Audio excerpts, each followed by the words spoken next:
What is going on, guys? Welcome to the show. Today, I am going solo on the podcast. We are going to be talking about my story. For those of you who don't know me, I am in the solar industry. I'm also in the coaching and sales training space as well. And today, I'm telling you my story of how I went from making $20,000 a month last year to 10xing that in literally the matter of a month to making $200,000 a month. Okay.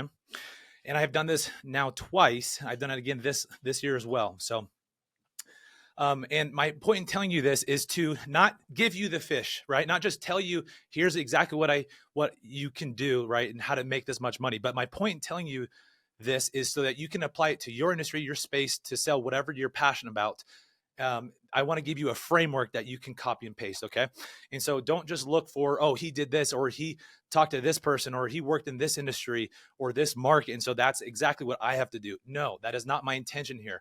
I want you to extract the principles and duplicate those and do it yourself. Okay. This is not a grass is greener on the other side or a sales pitch to come work with me. This is purely to show you, hey, look, if I can do this, you can do it as well. All right. So let's jump into it, guys. So last year, I was making about 20,000 a month in solar. That it's usually about 3 to 4 deals a month. And with that, I had heard about other guys making a lot more than me. And so the first thing that I did was I didn't just go to guys who are good. I went to the very best.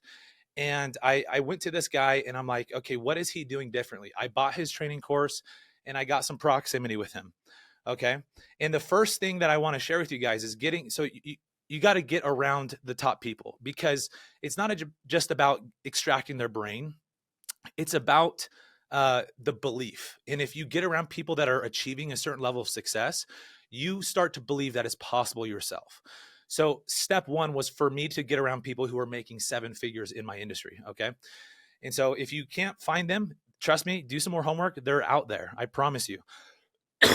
Forgive me. I'm at day 16 of bronchitis. So I'm finally getting better. I know it doesn't sound like it, but we're on our way up. Okay. So the big thing I learned from him was about conviction. Okay. It wasn't how to sell. It wasn't a certain one-liner.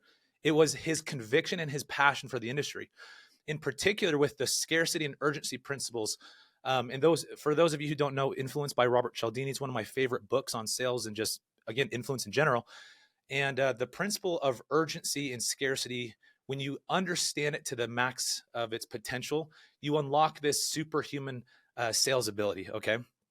And so anyways, getting around him, getting the proximity, it wasn't a script or a one-liner that I learned. It was purely his passion, his energy. And so I dove further into it to know, what does he know that I don't know about this industry, right? And it was certain things about like the tax credits in our industry going away. It was the perspective on this net metering and, how it's been the last 5 years and where it's going to be the next 5 years. And when I understood, oh, hey, this stuff's going away, it like unlocked this, like, oh my gosh, this is like a real Black Friday deal. And so I'm like, holy cow, this is a once in a lifetime opportunity I had. This was last year. Like, I've got to take advantage. And so it clicked. Like, I went from sold to like insanely sold. Okay. It transitioned in my head from like, okay, I have to sell people, to like, if I don't sell people, they're missing out. They're going to be screwed. And so understanding the problem to a greater degree and understanding the solution and that how it was time sensitive was massive. Okay. So that was number one, getting proximity, learning his stuff. Okay. And then duplicating and doing it in-house. Now, note, guys, I live in Utah. It's supposedly one of the worst states to sell solar in the country. Okay. And this shows that the grass is not greener on the other side. I didn't have to go to his market and sell. I didn't have to go to another state and sell. You can duplicate these principles and do your in-house with whatever you're selling, whether it's coaching, whether you're selling solar, pest control, cars, real estate, software, it doesn't matter. These things apply. Okay. So go to the best, study them, learn not how they're pitching or what they're saying, but learn why they're saying it and why do they have that conviction that they have. Okay. The next big thing for me was tuning into the customer. I got absolutely obsessed about my customer. In fact, to give you an idea, when I started downloading all this information from this guy, I started thinking really big and I set very big goals for myself. And the first thing I did was I drew out this huge board, this big white piece of paper that I literally put it in my wall. And I wrote net worth change for my clients. And so every deal that I sold, I usually increase the net worth of my clients by somewhere around $60,000 to $80,000. okay, from home equity gain, the 25-year savings of solar versus their utility bill, and then utility savings, home equity gain, and then tax benefits. So the three of those added together was that net worth change. Okay. And so in solar, I'm usually making around six or $7,000 per deal on average. And so I went from making 4 deals a month to 32 deals a month, and I'm going to explain how. And that's what's making me over $200,000 a month in commissions. Okay. Now, the big thing was I wasn't focused on the $200,000 a month in commissions, but obsessing on the net worth change for my clients, which was usually 10x my commissions were or more. Okay. That's how I got to that level of income and that ability to sell. Because there's this massive level, you have confidence and then you have conviction. And when you're completely obsessed on the conviction and the passion and the benefit for your prospect, you're not worried about making a buck. You're completely focused on them. In fact, I was so convinced on my product, when people would shut me down or reject me, or I would give them a pitch and they would text me like a day or two later saying, hey, we're not interested. Thanks for your time. I genuinely felt remorse for them. I did not feel remorse for myself. That's how you know if you're sold. Okay. And so again, step one was get sold, right? If you think you're sold, trust me, I was making 20,000 a month. I was sold on solar, but I went from being sold to having conviction. All right. So go get around the best in the industry, find out why they're so dang sold. Okay. So I was obsessed about the customers and what's in it for them. I was tracking the net worth impact. So I would calculate this for every customer and show it to them. And to give you an idea, like I was even insanely transparent with my customers. I told most of them how much I was making per deal. And for a lot of solar salespeople, when you're making $5,000, $6,000, $7,000, that can be scary. But because I had so much confidence and conviction in the product and the value I was bringing them, that they would be the bigger loser if they shut this opportunity down. I could be transparent on how much I was making. Now, that's not necessary, but to give you a level of to give you an idea of that level of conviction that I had, hopefully that paints a picture for you guys. Okay, so the next thing, so after that was this phase of preparation I did. Okay, after I got that conviction, I printed out tons of slicks. I made spreadsheets. I'm going to show you guys some of this stuff actually right now. But here, let me go back. Sorry, for those of you watching the YouTube version of this, I can show you. You can see. But the next step was to calculate, okay, cool. If I want to hit these goals, let's reverse engineer the math. Okay. And my goal is to sell 1 a day, do 30 a month. And I did 32.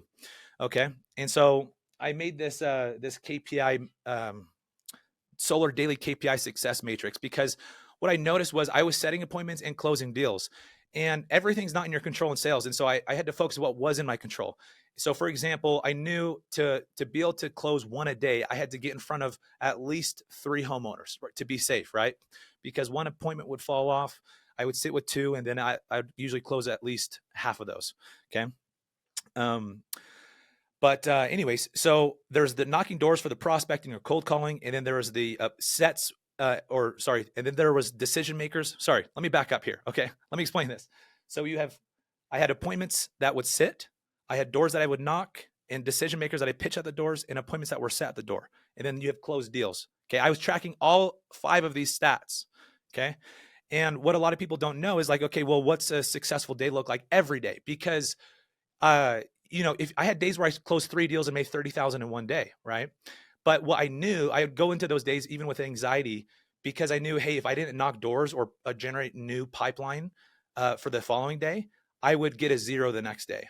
And so I started getting obsessed on what does a successful day look like every day. And even if I closed 3 that day, I knew if I didn't prospect, I was going to have a 0 the next day. Okay. So basically, if you can see, for those of you on YouTube and watching this, the video version, you can see there's these rows that show, hey, what a successful day looks like. So if I sit down with 2 prospects, right, I have 2 meetings with clients, 2 sales pitches. I have to knock 45 doors to be safe, pitch 15 decision makers at the door, and set 3. Okay. This way, guys, I literally guaranteed that I was making $10,000 to $12,000 a day. It was guaranteed. Okay. So anyways, it was, hey, this is how you reverse engineer the success. And the other thing you have to understand too is momentum.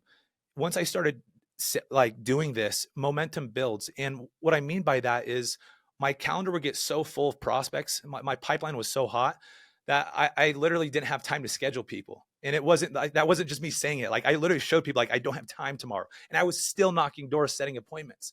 And it just overbooked me, and people could see that, and they had to like adjust their schedule to get on my schedule. And so they knew, go like even scheduling an appointment with me, hey honey, we can't reschedule this. Like Nick is slammed. Like this is the guy to talk to for this program. And so my authority, my conviction were all very high. And there was massive natural scarcity when people were talking to me because I was so overbooked. I was overbooked, not just because I was sold, but because I was working my ass off, right? So the difference between Nick that was super sold, working his ass off, and Nick that is super sold, but is a lazy and not working hard, was the true scarcity. When I tell my prospects I'm booked, the guy who's not working hard can't, you know, really tell his prospect, hey, I'm too busy. Or, if he says, hey, I might be able to do 4 o'clock, it's total bullcrap. But if you're working your butt off, grinding, talking to people, setting appointments, closing deals, you're going to be fully stacked. And so your time's more valuable, which means you also close at a higher rate. And now this also had another impact too, where I wasn't afraid to tell people no. So if somebody didn't qualify, if they didn't have enough in taxes, I say, cool, dude, no problem. This isn't going to be a fit for you. Or if somebody's trying to play games with me and like talk to me for hours, I'm like, dude, I'm not desperate to help. Like, I'm not desperate. Like, you're the one who's desperate for this. Like, I'm not the bigger loser if this doesn't go through. I would literally tell people this boldly, and I'd try to be as humble as I could, but very bold as well. Okay. And so again, you got to have that level of conviction to be able to look prospects in the eye and say, hey, look, as long as things qualify, this is a no-brainer for you. And so people don't just like, they're not buying you because they like you. They're buying your conviction and how sold you are in your product, right? And so for me to have that level of conviction, I always say I'm the worst salesperson when I'm not sold, but when I am sold, I'm one of the best. And so you have to have the integrity. This also incorporates the integrity principle here, guys, where if you don't walk away from deals if it's not a fit, you're going to compromise your integrity, which is going to compromise your confidence and your conviction, and ultimately going to cost you sales, because people will feel it. Doesn't matter what you say, they'll feel it. And so I walked away from a lot of deals, and how I offset that, okay, was talking to more people.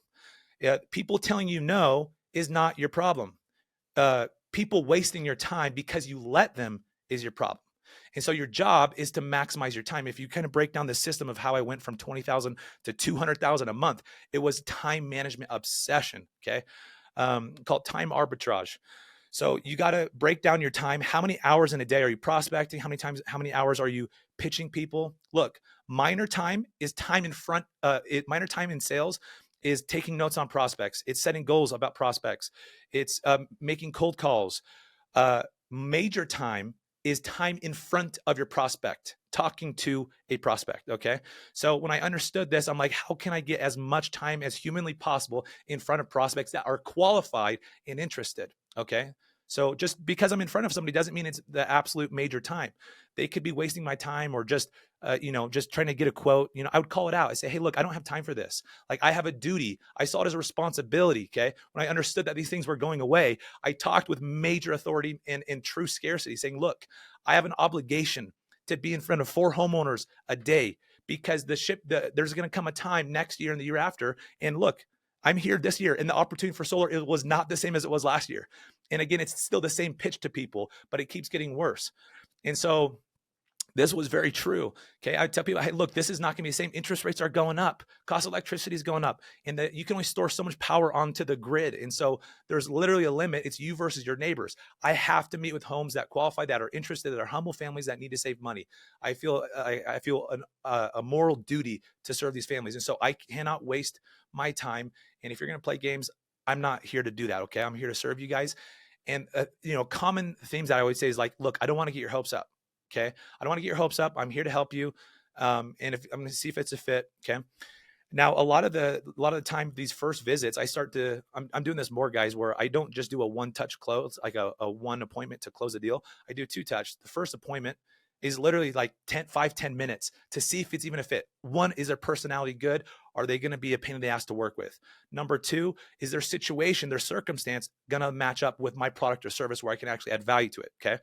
And I try to remove those as fast as possible. Okay. If it's not, I walk away. So I don't get my hopes up. I don't get their hopes up, and nobody's let down. Because the worst thing, I'd rather somebody tell me no, or me tell them no early, instead of spend 30 minutes and then find out they're not interested or it's not a good fit.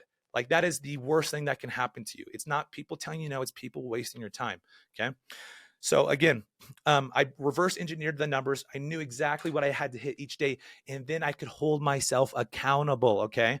Now, very few of you guys have the discipline. Okay. And this is not me like throwing taggers at you or shaming you, but very few salespeople actually have the discipline to hold themselves accountable. I even have a coach. Okay. And this time I hired a coach.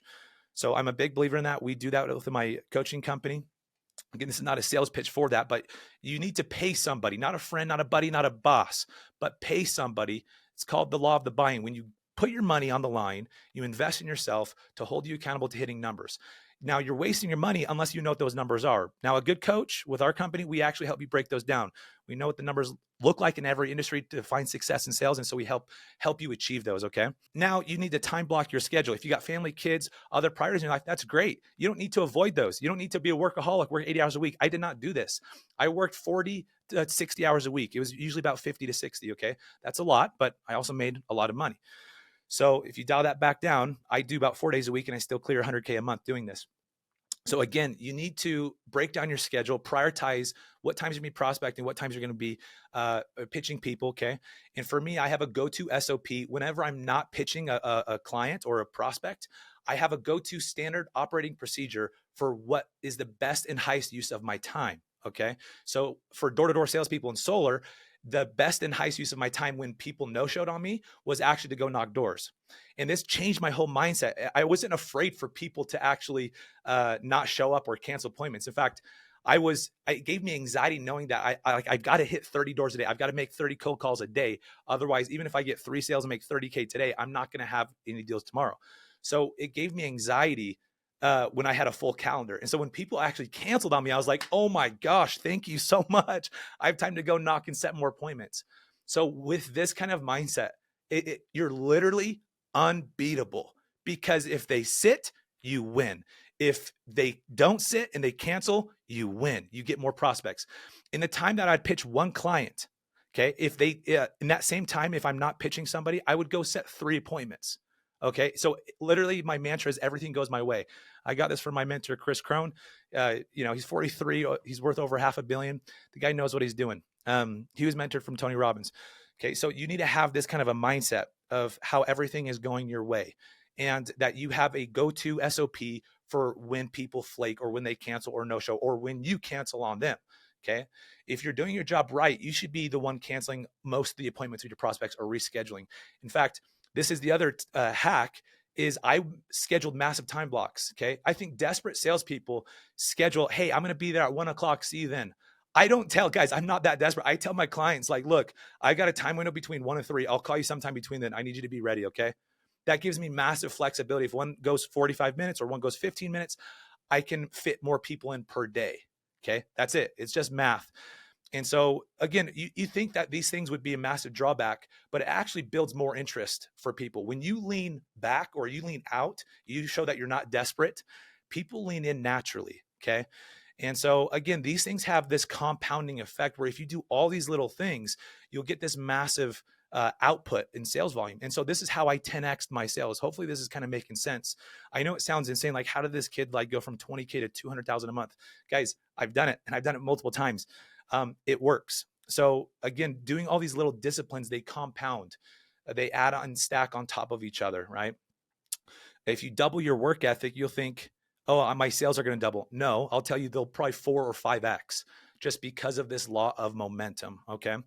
So anyways, is pretty much the main thing I want to hit with you guys. And then there's other things I did with preparation, like with reviews, testimonials, websites, articles. I mean, I became fascinated in like, I'm pretty sure I know more about solar than 99.9% of people in my space. And it started last year on this deep dive. And so knowledge is not power, it's potential power, but it is like a super potential power in sales because it allows you to communicate with authority and conviction. Okay. So anyways, other things I had, you guys got to, again, just break down the numbers, know your schedule, and be prepared. Okay. With as much stuff as you can. And remember, it's about selfless selling. Okay. It's not about It's not about you and your commissions. If you can get a big theme from this, it was about my clients, and people could feel that. I was purely obsessed. I'd go home every day. Like, even if I had 3 deals and I worked a 12-hour day, I got home at 11 o'clock. I would write on this board, okay, that big white piece of paper, each deal, what it was total, and how much value it brought to the customer. I broke it down by piece: home equity gains, 25-year savings, tax credit benefits. And I wrote their first and last name, the date I sold it. Like, if that doesn't tell you to the level of obsession I had for my customers. Okay. So I didn't have to fake empathy. I didn't have to fake rapport. It was real. Right. And that when you have that conviction, you're able to build trust with people and build meaningful relationships. So, and that's how you make a lot of money in sales. So hopefully this helps. Take what you can. Again, I'm not trying to give you the fish. This is not me telling you the grass is greener, come sell solar or come to Utah. No, absolutely not. So just extract the information, apply it to your space, and go crush it, guys. I'm rooting for you.